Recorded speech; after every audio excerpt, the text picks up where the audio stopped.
In 1963, growing old in the United States could turn an ordinary illness into a financial sentence. A retired worker might have spent 40 years in a factory, behind a counter, or on a farm. He might have paid every bill, raised a family, and saved whenever his wages allowed. Then a doctor could recommend surgery costing more than he had earned in an entire year. Private insurers often regarded older applicants as the people most likely to need care, and therefore the least attractive to cover a policy. When available at all, could be prohibitively expensive. Savings disappeared quickly. Adult children were asked to absorb costs they could barely afford themselves. There was no Medicare. Nearly 3 in 10 Americans over 65 lived below the poverty line, and only about half had any form of health insurance. The remainder entered old age knowing that a broken hip, pneumonia, heart disease, or cancer could destroy everything they had managed to preserve. The question was not merely how the elderly received medical treatment. It was who carried the burden when they could not pay. For most of American history, the answer was the patient, the family, or charity. Health insurance in the modern sense did not exist during the colonial period or most of the 19th century. Medical care was generally purchased directly. A family with resources paid a physician. Relatives nursed the sick at home. Those without money or family entered a far harsher system. They could be sent to the almshouse. American poorhouses grew from English traditions that treated poverty not only as misfortune, but as evidence of personal failure. One early government-supported institution, the Philadelphia Almshouse, opened in 1732. It gathered the elderly, orphans, people with disabilities, the mentally ill, and others unable to support themselves under one roof. It was not a hospital in any modern sense. Its purpose was custody. During the early 19th century, reformers including Josiah Quincy in Massachusetts and John Yates in New York encouraged communities to construct more poorhouses. The results varied. A small rural facility might hold only a handful of residents under the supervision of a local superintendent and his wife. Urban institutions could confine hundreds in overcrowded rooms with inadequate food, filthy bedding, and almost no meaningful medical care. For an elderly person without resources, the poorhouse was often the final destination. Hospitals themselves carried a different meaning than they do today. Respectable families expected treatment at home. Physicians visited bedrooms, kitchens, and parlors, sometimes performing procedures there. Hospitals mainly served those who lacked private households capable of caring for them.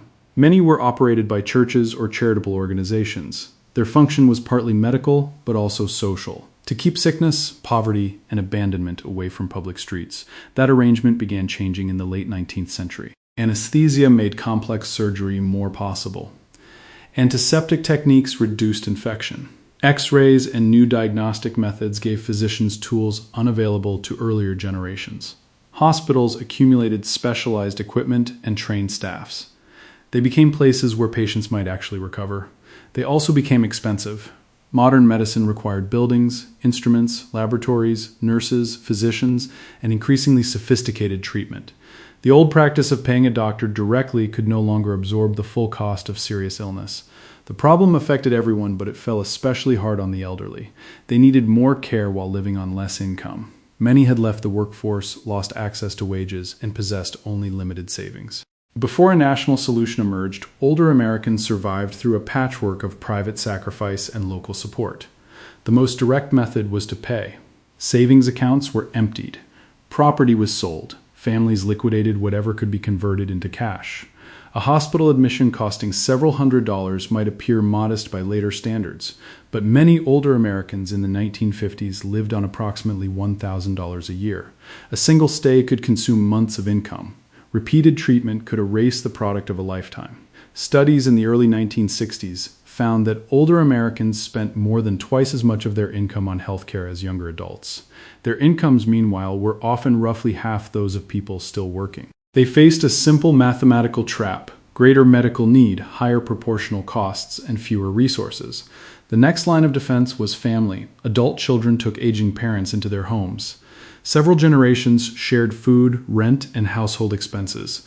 Caregiving responsibilities fell heavily on daughters, many of whom left paid employment to nurse parents full-time. These arrangements were often remembered as evidence of stronger family bonds. In many cases, they were products of economic necessity. Later research showing that higher Social Security benefits allowed more elderly people to live independently suggests that many multi-generational households existed because no viable alternative was available. An older parent moved in not only because relatives wished to provide companionship, but because poverty had eliminated every other choice. Medical bills affected the entire household, children delayed purchases, depleted savings, or borrowed money. A parent's illness could alter the education, employment, and housing decisions of the next generation. For people without family support, charity wards remained one of the few options. Religious and nonprofit hospitals reserved beds for patients unable to pay. The care could be life-saving, but the conditions often reinforced the distinction between paying patients and recipients of charity. Privacy was limited. Medical students might examine patients as teaching cases. Treatment could be basic, and the process of proving need could be humiliating. Fraternal societies offered another form of protection. Organizations such as the Oddfellows, the Masons, the Knights of Columbus, and ethnic benevolent associations collected dues from members while they were working.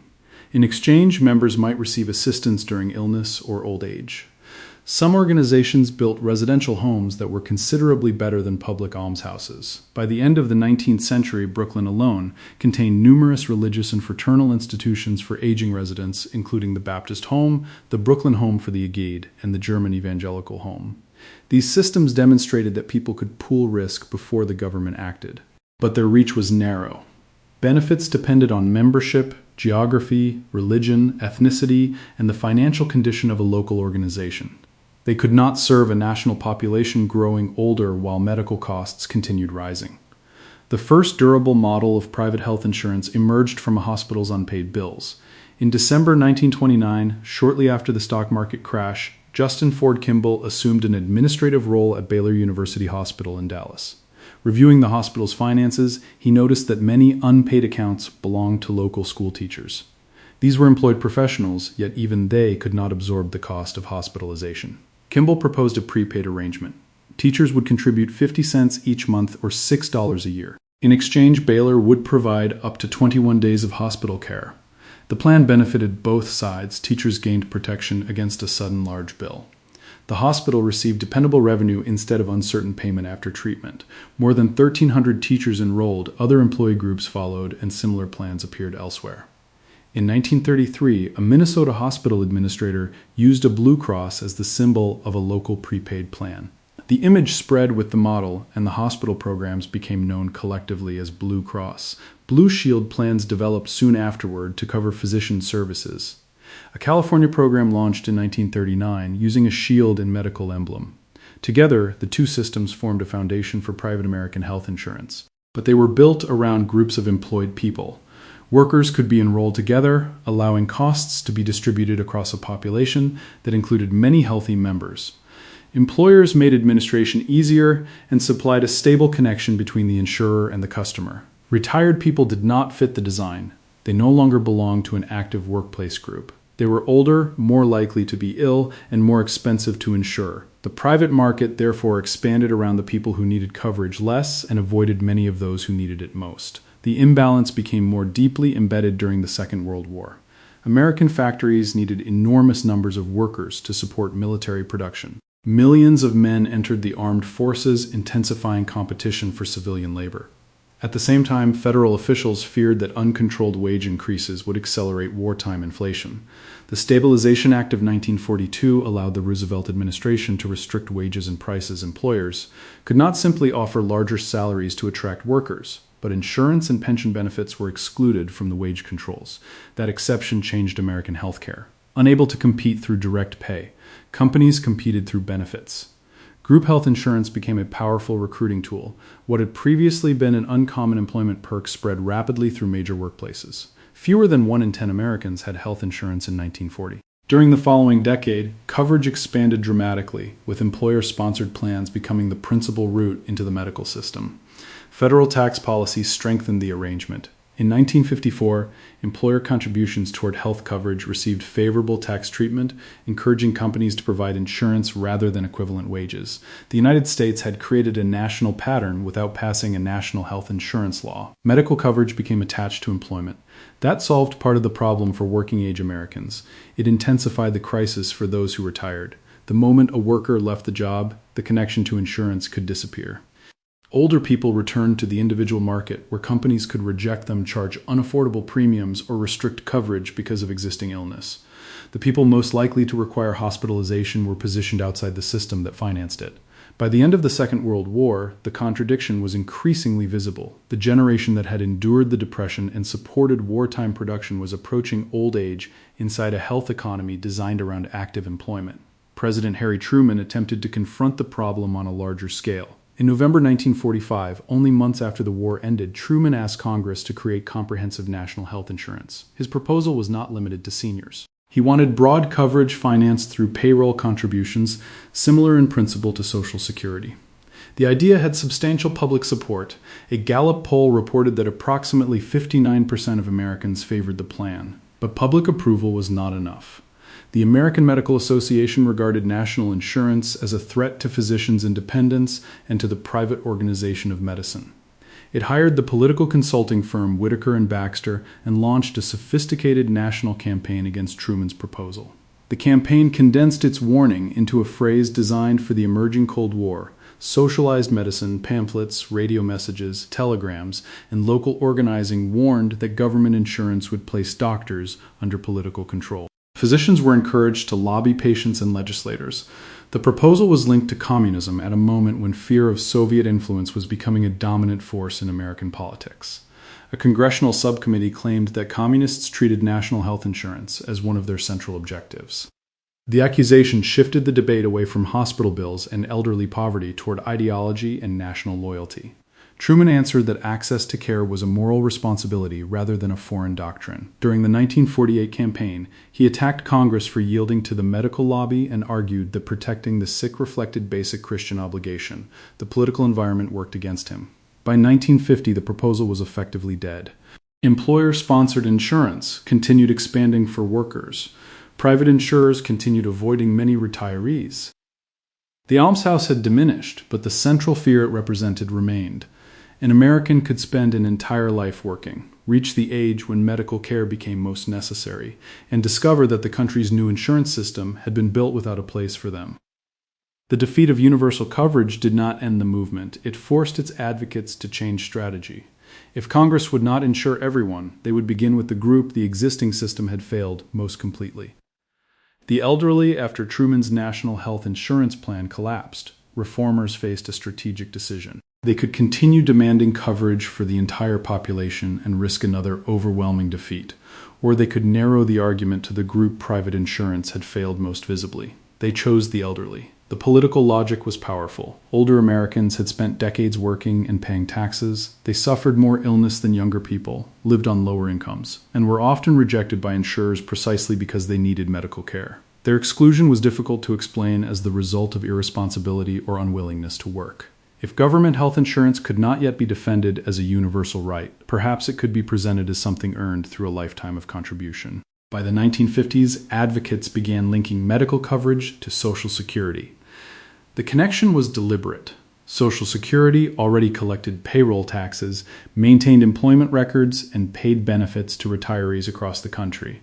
Rather than create an entirely separate system, Congress could use that machinery to finance hospital insurance for older beneficiaries. The proposal was conceptually simple. Workers and employers would contribute while wages were being earned. In retirement, eligible Americans would receive protection against hospital expenses. Yet the political resistance remained formidable. The American Medical Association continued to warn that federal insurance would threaten the independence of physicians. Private insurers feared that government coverage would displace part of their market. Fiscal conservatives argued that the program would create an open-ended federal obligation whose eventual cost could not be predicted. In 1957, legislation providing health insurance to Social Security beneficiaries reached the House of Representatives. It was sent to the Ways and Means Committee, where most major tax and Social Security legislation had to pass. The committee was chaired by Wilbur Mills, a conservative Democrat from Arkansas. Mills was not a theatrical opponent. He was methodical, cautious, and deeply concerned with the long-term finances of federal programs. His control over the committee gave him the power to prevent a bill from advancing without ever defeating it publicly. He simply refused to move it.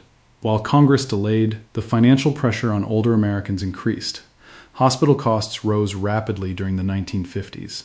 New drugs, surgical techniques, laboratories, and equipment improved treatment while making it more expensive. Private insurers responded by raising premiums or limiting the benefits available to elderly policyholders. A federal study found that the average hospital stay for an older patient cost roughly $700, an enormous expense for retirees living on modest fixed incomes. Insurance was becoming more necessary at the same moment it was becoming less available. Congress attempted a compromise in 1960. The Kerr-Mills Act created medical assistance for the aged, a program offering federal matching funds to states that chose to help older residents with low incomes and high medical expenses. It was not universal insurance. Eligibility depended on financial need, and administration remained largely in state hands. An applicant had to demonstrate insufficient resources, often through invasive examination of savings, income, property, and family circumstances. The program was designed for people described as medically indigent, those who were not poor enough to qualify for traditional welfare but could not afford the cost of serious illness. In practice, the system reproduced many weaknesses of older relief programs. States were not required to participate. Those that did created different standards and benefits. Coverage varied depending on geography, local politics, and administrative capacity. Several states delayed implementation or refused to establish a program at all. In participating states, complex eligibility procedures discouraged some elderly people from applying. Assistance often arrived only after patients had depleted much of what they owned. The central principle remained means-tested charity rather than earned insurance. An older American first had to prove poverty. Within a few years, congressional investigators concluded that Kerr-Mills had failed to create a dependable national solution. Fewer than half the states had initially adopted meaningful programs, and the aid available differed dramatically across the country. The law had softened the crisis in some places. It had not resolved it. Meanwhile, elderly patients continued postponing care. They avoided doctors because they feared what an examination might reveal. They rationed medicine, ignored symptoms, and entered hospitals only when illness became impossible to manage at home. A treatable condition could become an emergency because the earlier, less expensive intervention had been delayed. The financial consequences spread through families. Adult children took loans, sold property, and interrupted careers. A parent's hospital bill could consume savings intended for a child's education or a family's home.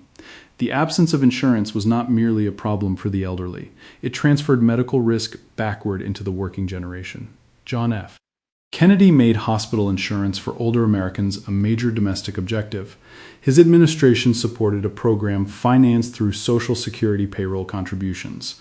The proposal emphasized hospital costs rather than all medical care, partly because hospital bills represented the most catastrophic and politically compelling risk. Kennedy promoted the plan publicly, but the legislative barriers remained. The AMA organized against it. Wilbur Mills continued to withhold support. Conservative lawmakers warned about federal expansion, while some industry representatives argued that private insurance should be given more time to solve the problem. Kennedy could attract public attention to the issue. He could not assemble the votes needed to move it through Congress. Then in November 1963, Kennedy was assassinated. The presidency passed to Lyndon Baines Johnson. Johnson inherited a grieving nation, Kennedy's unfinished legislative program, and an opportunity created by political shock. He also possessed qualities particularly suited to the task ahead. Few presidents understood Congress as intimately. Johnson had served in the House, dominated the Senate as majority leader, and spent years studying the ambitions, fears, obligations, and weaknesses of individual legislators. He knew when to flatter, when to pressure, when to bargain, and when to allow an opponent to claim partial victory. He treated Medicare not only as a moral objective, but as a legislative operation. The 1964 election transformed the arithmetic. Johnson defeated Republican nominee Barry Goldwater in a landslide, winning 44 states. Democrats entered the new Congress with commanding majorities in both chambers. Committee chairmen who had once been able to block reform now faced a president with a national mandate and enough votes to threaten their influence. Wilbur Mills adjusted. The man who had restrained Medicare for years did not simply surrender to the administration's proposal. He redesigned it. Three competing approaches were already in circulation. The Johnson administration and congressional liberals supported compulsory hospital insurance for the elderly, financed through payroll taxes and administered through Social Security. Republicans proposed a voluntary program subsidizing private coverage for physician services and other medical expenses. Kerr-Mills offered a third model, federal and state assistance for people with low incomes. Mills combined all three. The resulting legislation became known inside the administration as a three-layer cake. The first layer was hospital insurance.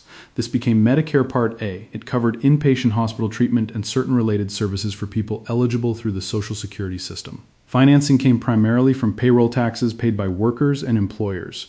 The structure framed the benefit as earned social insurance rather than welfare. Eligibility did not depend on proving destitution. The second layer became Medicare Part B. This was voluntary supplemental insurance covering physician services and other forms of outpatient care. Beneficiaries would pay premiums, while federal general revenues covered a substantial part of the cost. Part B absorbed important elements of the Republican alternative rather than defeating them outright. The third layer became Medicaid.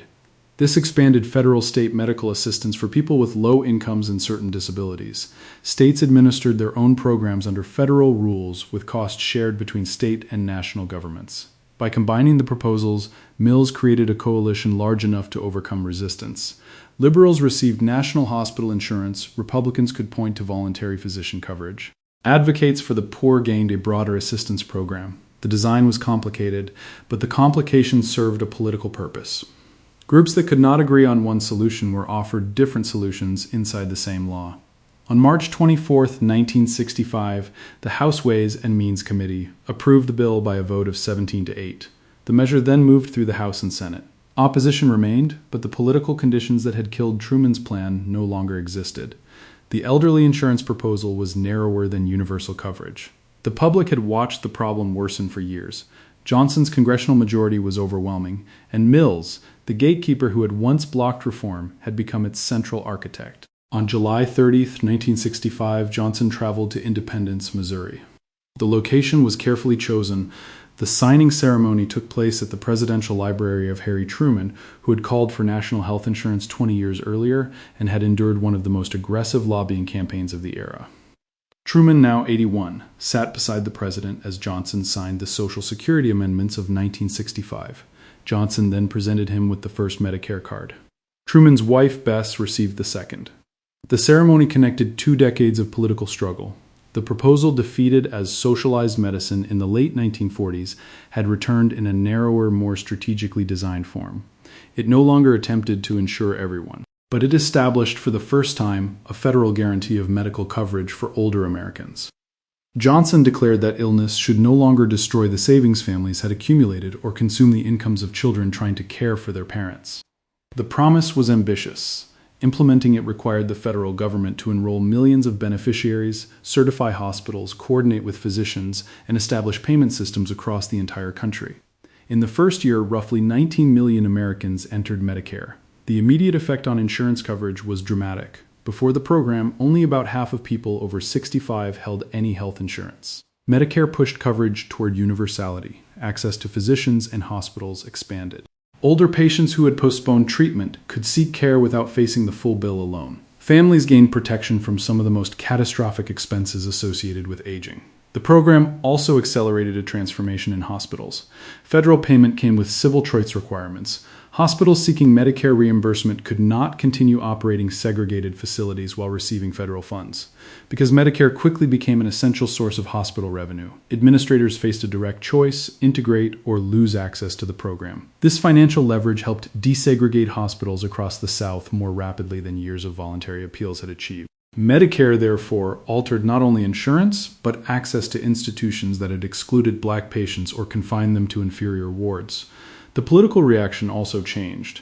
The AMA had fought federal insurance with extraordinary intensity. Once Medicare became law, doctors adapted.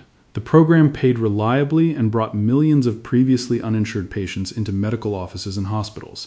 The system that opponents had predicted would destroy American medicine became a major source of income for the medical profession.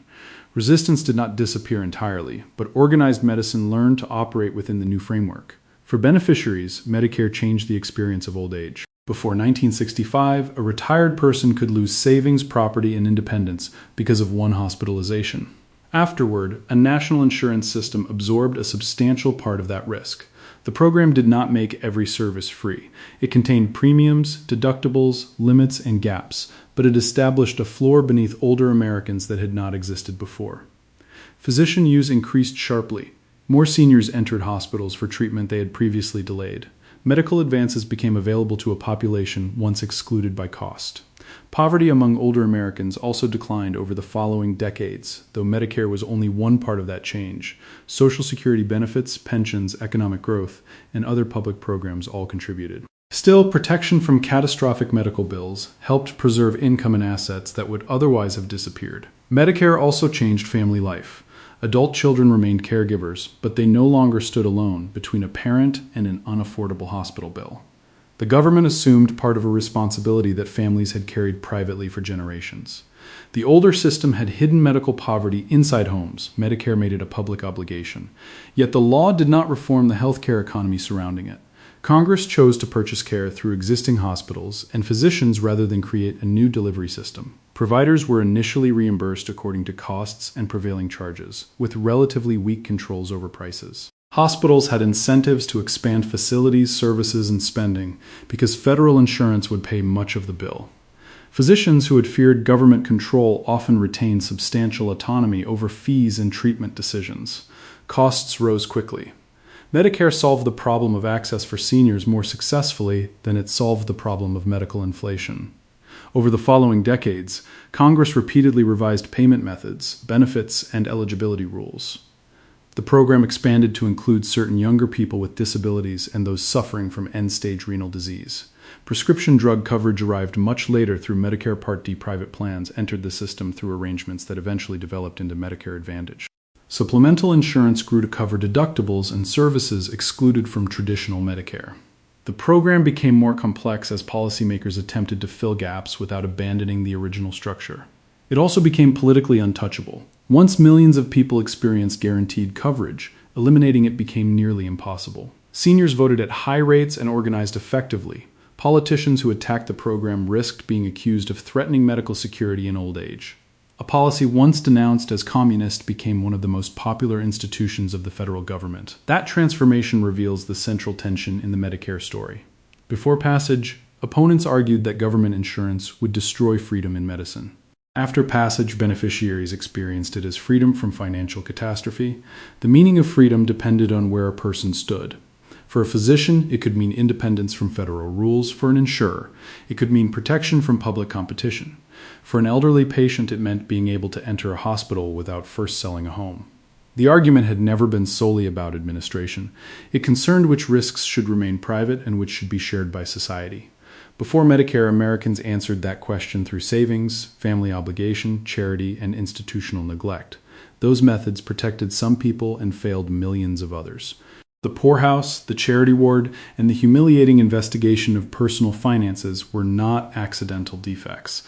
They reflected a system in which help was offered only after independence had been lost. Medicare established a different principle. Medical coverage in old age would be connected to citizenship, work history, and social insurance rather than personal desperation. The program did not end inequality, control costs, or guarantee every kind of care.